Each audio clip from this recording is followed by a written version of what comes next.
समस्त जीवन कलुष कालिमा विनष्ट हुए सबुदिन आम ढाल पानी पीउछंती पइडटा देखंतु मो विचार तो तांकरी ढाल से जो पानी पी जो अमृत स्पर्श अनुभव करुछंती आकु आमे केबे भाबिछंती कि ना आमे पइड जते पीले ए भावना आम भितर आसु नाही तले से जो शरणागतिर कथा गुरुदेव कहउथिले जहा द्रौपदी को पाखरे थिला जहा सेई गज को धरिथिला कुंभीर से जो शरणागतिर कथा हम पुराण रे वर्णना करा जायछि सेही प्रकार शरणागति आवश्यक करूछि ए मनीष ठारू मो ठारू आपण मानक ठारू सतरे आमे कोन पारिबानी ए जो मु एठी देखुथिली ओम जय गुरु लेखा जायछि मु बेले बेले भाबे जय गुरु परे ओम देले कोन हबो सेदिन गुरुजी गोटे पिला को डाकी कलापटारे एक लेखिबा को कहिले लेखिला एक तापरे कहिले तू आ सुन लेख छटा सुन केते हला आज्ञा एक परे छटा सुन केते हला आज्ञा बस कहला आ गोटे सुन दे हमर लक्ष्य सब आमे कोटिपति हवा ताको कहिले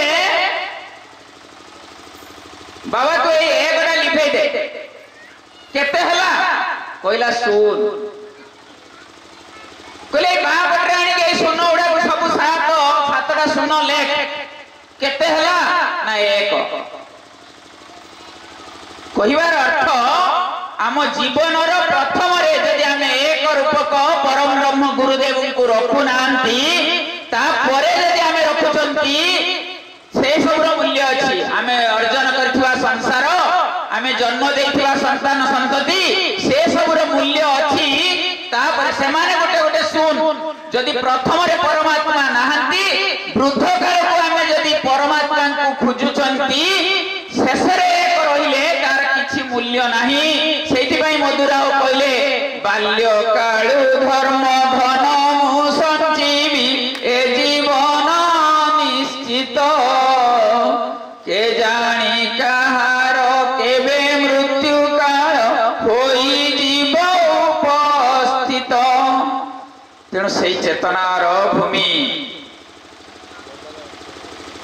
ये गाँ तेणु आपण माने एठी जो गुरुंकर एक आश्रम करी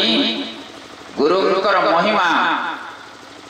प्रचार प्रसार करुछंती नुहे निजे जो सेई महिमा रे तल्लीन हेई ए जो हमर रक्त मांसर पिंड मणि पुंड को बासन माजिला भरी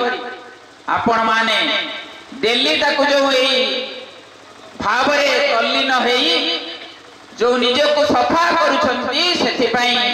आपण मानक पाखरे किंचनतार प्रणाम जणेई पुनराय आपण मानक पाखरे मो भली जणे एक साधारण लोक को एठी सभापतित्व करिवार जो साहस सामर्थ्य एवं आशीर्वाद प्रदान करिथिबारु मु आपण मानकर सभा मंचर समस्तंकर विशेष भावरे से परम पुरुष गुरुदेवंकर आशीष भिक्षा करी मो वाणी को विराम दउछि जय।